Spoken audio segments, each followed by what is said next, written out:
Nandito ka na naman. Kung kailan ako inaantok. Talaga naman, Charles. Pwede ba akong matulog na hindi ka nang gugulo? Ha? Naku, andiyan ka na naman. Gusto ko lang naman matulog. Di mo ba nakikita nang gigigil na ako sa'yo? Di ka ba nakakaramdam? Ha? Nagkagalit na ako, Charles.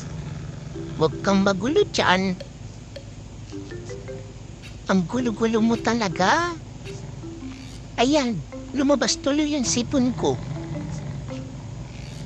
Di mo ba ako papapahingahin?